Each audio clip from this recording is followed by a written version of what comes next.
I'm back, and I'm yawning. I swear, it's like I'm Pavlov's dogs. I yawn every time. Maybe it's because I always do these at night. I don't know, maybe. But, okay, so, anyways, back to Harry. So, yeah, I made him eccentric, and then I made him emotionally chaotic, because he had a lot of disturbing things happen to him. Like, he's not going to be a happy-go-lucky, genuine guy. And he talks weird because he nurtures his eccentricities. He's putting on this persona. It's not really natural per se. I mean, at this point it is, but it's something he adopted. Like, if I wrote a fic about pre-Harry, before, like, he got really, really fucked up. So, like, maybe, like, when he was, like, a preteen or maybe early teens, maybe, he would have been more genuinely Harry. Like, you know, like, he would have had a little bit more genuinity in him just because he was still young, you know, and hadn't honed his mask, so to speak. But because he'd grown up and adopted this persona and went through more trauma, he just had this very ridiculous, ostentatious way of presenting himself because of, you know, the reasons I mentioned before. So that's why Harry's so weird. That's why he's so out of character. When you hear him speak, it's not Harry, because it's not supposed to be. It's not this Harry. It's totally another different Harry in an alternate universe, which is why it's called an AU alternate universe. You know, like, people really need to understand that going into Young and Beautiful, because a lot of people are like, it's so different. Like, well, it's a very alternate universe. It's not like I took this Harry and just put him in a pretty outfit. Like, it's a fucked up different world that I just explored because I didn't think people would read it, and I didn't think people would care, and I didn't think it was a big thing. I just wanted to write for my own therapeutic reasons, and it turned into a thing. But, like, that's kind of what's going on with him, if that makes sense. As for the other characters, I actually kind of went in a similar way, in the sense that, like, I kind of wanted to make them all flawed, because I noticed there's a lot of, like, the boys can do no wrong, you know, in the fandom, and that's fine. Like, I don't give a fuck what other people, you know, if you want to worship them, I don't know, whatever, I don't care. But, like, for me, for fic, for character study, for all kinds of intensive purposes, I find that so boring. Liam especially always bores me in fics. Jesus God, I know he's like the really nice puppy dog fireman who, like, does no wrong and he's protective, like, but that's a totally valid characterization of Liam. It's totally valid. It's just that I don't want every fic to be the same. And it's not just this fandom, it's every kind of, like, fandom, really. It's just people find characterizations that work because they're believable, and that's, like, it. And if you stray from that norm, that small little pool of, like, this is what we think they are, people get really uncomfortable. It's like they take it personally or something when they're human. Like, I don't know. I love flaws. I love flaws in characters. A, it allows them to grow, and B, it makes them real. And when you love something and love someone, you love them for their flaws, because that's also what makes them them. Makes them an individual. It's their flaws. Like, I love them, and I think they should be embraced more and respected, because, I mean, not all flaws are great, but they're there. So yeah, like, I really wanted to go to a place that kind of wasn't as pretty and clean for the boys. And so for Niall, I wasn't trying to, like, make him an asshole. There's, like, a misunderstanding going around for that. I wasn't trying to make him like, oh, he's a total piece of shit. It was more like, he's spoiled, he's bossy, he's entitled, he's used to being catered to. He is selfish. Of course, he's very selfish. He's just like a spoiled kid. He's really rich, and he's got a lot of confidence. He's got a great heart, though, and he loves Louis, and he would do anything for Louis. But he also, in the beginning, was like, hey, Louis, get me this, get me that, you know? Like, he's got a servant that makes him, not a servant, that poor taste, not like an assistant. What did I call Rory? What was the personal assistant?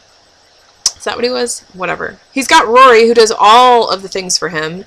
He has no qualms, no guilt making Rory do his homework. Like, Niall is a selfish kid.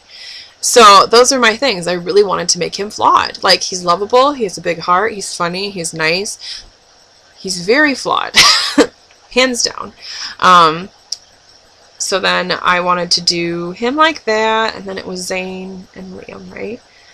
Zane and Liam. Zane was just kind of like, really kind of not passive aggressive, but kind of passive aggressive. Like, he would just let things happen. He didn't have much fight in him. And he was also pretty cocky and just like, I don't know. He was a little bit of a weak character in the sense, like, he was a weak person, kind of. But he was also, I don't know. Zane was just kind of like, not mysterious, just like shady a little bit. Good person still, just like very poetic, very beautiful soul, but very frail, very gentle. And then Liam was very fake. That was my big thing with Liam. It was like, he's so clean and polished and perfect and on top of everything, but he's fake. He's nice to people, and then he talks shit about them. He is that kind of guy. And I don't really know if I actually like fully went that route in Young and Beautiful, like if I actually flushed him out enough to do that, but that is absolutely who he is. Having said that, when he's friends with people, he's very loyal to them. He would never talk shit about any of the boys. Like, he would never cheat on Zane or anything like that, but he does have that, like, oh, it's nice to meet you, sir, and then like, oh my god, what a fucking goon. Like, that sort of a attitude about him.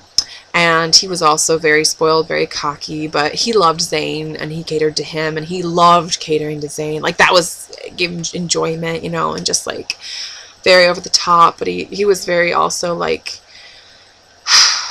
I think, very anxious and neurotic as a person. That's why he always did all those drugs and partied so much. It's just because, like, he let things get to him a lot more than, like, it seemed. And he, like, was really hedonistic, really wanted to chase good feelings, and, like, was kind of manic.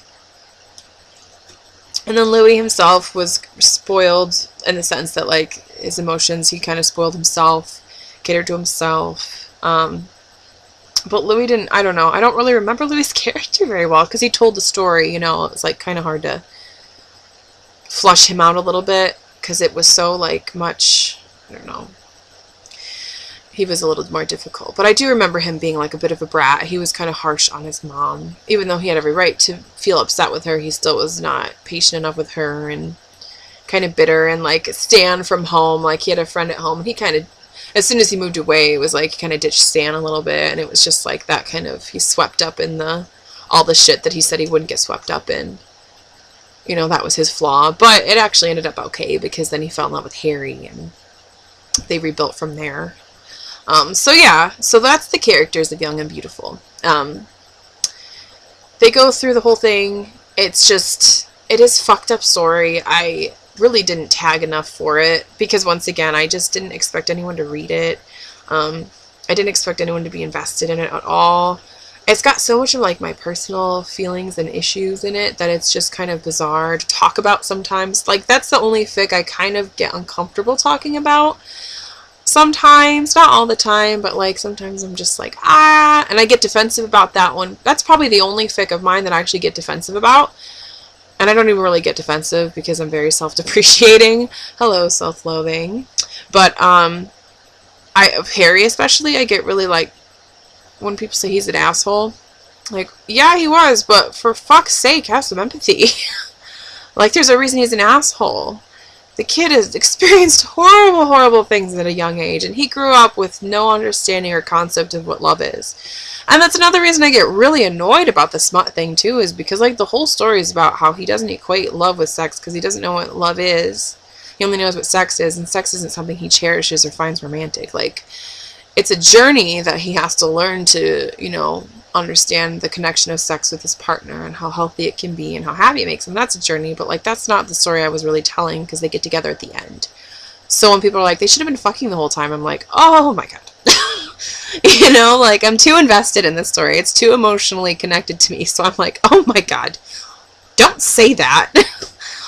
What the fuck? Go write it down in your journal. Don't put that out where I can see it. Don't say that to me.